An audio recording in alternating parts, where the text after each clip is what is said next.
Baseball had never looked like this before. The ballparks were jam-packed, the television ratings skyrocketed, and every swing felt like an explosion. Fans didn't just cheer, they roared, living and dying with every pitch. In 1998, all eyes were glued to two men, McGwire and Sammy Sosa. Each night, one of them seemed destined to launch another ball into the stratosphere. It wasn't just baseball, it was theater. It was America's obsession reborn. But behind the magic, a question lingered. How was this possible? Home runs weren't just happening more often, they were happening at a pace no one in history had ever seen. In a game where 50 home runs used to mean immortality, suddenly players were shattering that mark with ease. McGwire crushed 70. Sosa hit 66. Just a few years later, Barry Bonds would hit 73-inch, a single season, rewriting what seemed possible. The roar of the crowd was deafening, but so was the whisper of suspicion. Something felt too good to be true, and it was. This was the steroid era, a time when baseball became larger than life, thrilling beyond belief, and yet forever tainted by what came after. By the mid-1992, baseball was in trouble. The 1994 Players' Strike had canceled the World Series for the first time in 90 years, leaving fans bitter and disillusioned. Attendance plummeted, television ratings sank, and for many Americans, the national pastime no longer felt worth their time. Sports talk shows were filled with anger, stadiums were half empty, and for the first time in generations, kids weren't dreaming of being the next big leaguer. Major League Baseball was desperate. Owners needed fans back in the seats, broadcasters needed drama, and players needed to remind America why the game mattered. What baseball didn't know, or maybe didn't want to admit, was that a new force was about to take over. One that would bring back the crowds, electrify the country, and restore baseball to the center of American life. It wouldn't come from new marketing, or from rule changes. It would come from the long ball. And it would come with a hidden cost no one was ready to face. The summer of 1998 felt like a fever dream. Every night, highlight reels showed balls screaming off bats and disappearing into the stands. Baseball had become a fireworks show, and two men, McGwire of the St. Louis Cardinals and Sammy Sosa of the Chicago Cubs, were the ringleaders. For decades, 50 home runs in a season was sacred territory. Babe Ruth had hit 60 way back in 1927. Roger Maris broke that with 61-inch 1,961, and for years it stood untouched. But now? McGwire and Sosa were making a mockery of history. McGwire, with his massive frame and short, violent swing, crushed baseballs into the night like he was playing a different sport. Sosa, with his signature hop out of the box and infectious smile, turned Wrigley Field into a summer carnival. Fans who had once sworn they were done with baseball were glued to every at-bat. Television networks broke into regular programming to show McGwire or Sosa at the plate. Families who hadn't bought a ticket in years suddenly packed stadiums. Chants shook the bleachers. "Let's go, Big Mac! Sam Mai! Sam Mai!" It wasn't just a chase for a record, it was a chase for America's attention, and it worked. On the 8th of September, 1998, McGwire crushed his 62nd home run of the season, breaking Maris's long-standing record. The moment was pure theater. Sosa sprinted in from the outfield to embrace him, the two rivals sharing a stage as heroes. President Bill Clinton even phoned in congratulations. That single swing became the face of baseball's revival. By season's end, McGwire finished with 70, Sosa with 66. Both had crossed a line that once seemed unthinkable. But the spectacle didn't stop there. Just a few years later, Barry Bonds would take the game to an even more surreal level. In 2001, Bonds hit 73 home runs, obliterating McGwire's mark and setting a record that stands to this day. He walked more than 170 times that year, pitchers so terrified they would rather put him on base than risk another ball landing in McCovey Cove. Bonds' numbers weren't just good, they were video game absurd. Meanwhile, Sammy Sosa put together 3 separate 60-homer seasons, something no one else in history has ever done. McGwire, Bonds, Sosa, even sluggers like Rafael Palmeiro and Jose Canseco, everywhere you looked, someone was putting up cartoonish numbers, and it wasn't just hitters. Pitchers like Roger Clemens and Andy Pettitte were also whispered about, their late career dominance raising eyebrows.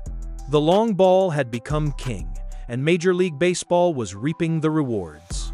Attendance soared, television contracts ballooned, and suddenly the sport that had been written off after 1994 was back in the spotlight.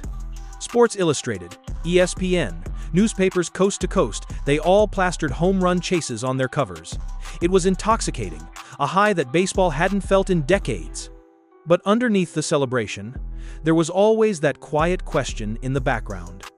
Was this real? Could human beings truly have evolved this quickly, shattering sacred records one after another? Fans didn't want to think too hard about it. They were too busy watching balls fly into the upper deck. This was the rise of the steroid era, a golden spectacle built on power, adrenaline, and the kind of unforgettable drama that made baseball feel bigger than life itself. The magic didn't last. By the early 2000s, the whispers had turned into accusations, and soon accusations became headlines.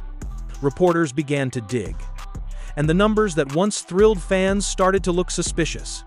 Players weren't just getting stronger, they were transforming. Muscle mass ballooned, hat sizes literally grew, and the bodies on the field looked more like bodybuilders than ball players. Then came Balco. In 2003, a federal investigation uncovered a California lab supplying performance-enhancing drugs to athletes. At the center was Barry Bonds, the very man who had shattered McGwire's record with 73 home runs. Suddenly, the greatest season in baseball history was tainted. Investigators found the clear and the cream designer steroids meant to be undetectable. Bonds denied knowingly taking them, but the shadow had already consumed his legacy. And he wasn't alone. Rafael Palmeiro, once considered a lock for Cooperstown, wagged his finger defiantly before Congress in 2005. "I have never used steroids." Just months later, he tested positive. Sammy Sosa, who had once hopped joyfully around the bases, sat in front of Congress pretending he couldn't understand English when asked direct questions. Mark McGwire, the hero of 1998, muttered a single refrain. "I'm not here to talk about the past." His silence spoke louder than any admission. Fans who had cheered until their throats were raw now felt betrayed. Kids who once idolized McGwire, Sosa, and Bonds had to wonder if their heroes had cheated. Talk radio exploded with anger. Were those magical summers a lie? Was baseball itself complicit? After all, owners, managers, and even the commissioner's office had benefited from the home run boom. They had sold out stadiums, record television deals, and mountains of merchandise. How could they now pretend they hadn't noticed? The fallout was brutal. Congress held hearings, the media tore down idols, and the Hall of Fame ballot became a battlefield. Year after year, Bonds, Clemens, McGwire, and Sosa were denied entry. Their stats were undeniable, but voters punished them with exclusion, drawing a line in the sand between clean legends and tainted ones. For many fans, the Hall of Fame debates became more heated than the games themselves. By the mid-2000s, MLB finally cracked down, testing became stricter, suspensions harsher, and the long ball spectacle began to fade. But the damage had already been done. The very era that had saved baseball from irrelevance now carried the stench of betrayal. It was as if the sport had risen to the highest high, only to come crashing down in scandal. The steroid era wasn't just about records and home runs. It was about trust. Trust between the game and its fans, between the numbers and the meaning behind them. And once that trust was broken, baseball could never quite be the same. Today, the steroid era sits in baseball's memory like a scar and a crown. For millions of fans, those summers were the most thrilling they had ever seen. entire generations can still recall where they were when McGwire hit 62, when Sosa sprinted to embrace him, or when Bonds launched ball after ball into McCovey Cove. The electricity of those moments is undeniable. Stadiums shook, television audiences soared, and baseball was, for a brief time, the heartbeat of American culture again. But history has a way of complicating joy. The same feats that once united the country now divide it. Should Barry Bonds be celebrated as the greatest hitter who ever lived, or condemned as the face of cheating? Should McGwire and Sosa be remembered as saviors of the game, or symbols of its betrayal? The Hall of Fame remains split, with legendary names kept out despite statistics that dwarf entire eras. For every fan who says they saved baseball, there is another who insists they ruined it. What cannot be denied is the legacy they left behind. Steroid testing is now strict, the game has evolved, and no one has come close to matching those outrageous numbers. The steroid era proved both the fragility and resilience of baseball. It showed how easily the sport could be corrupted, but also how much it could captivate when the ball was flying out of the park. Maybe that's why the steroid era endures in debate. Because it wasn't just about baseball, it was about America's willingness to believe in a miracle even when the truth was staring it in the face. It was a paradox, the game's darkest hour, and at the same time, its most exciting. And so, we're left with the question that will never truly be answered. Was the steroid era a golden age of baseball, or the great shame of the sport? Perhaps in the end, it was both.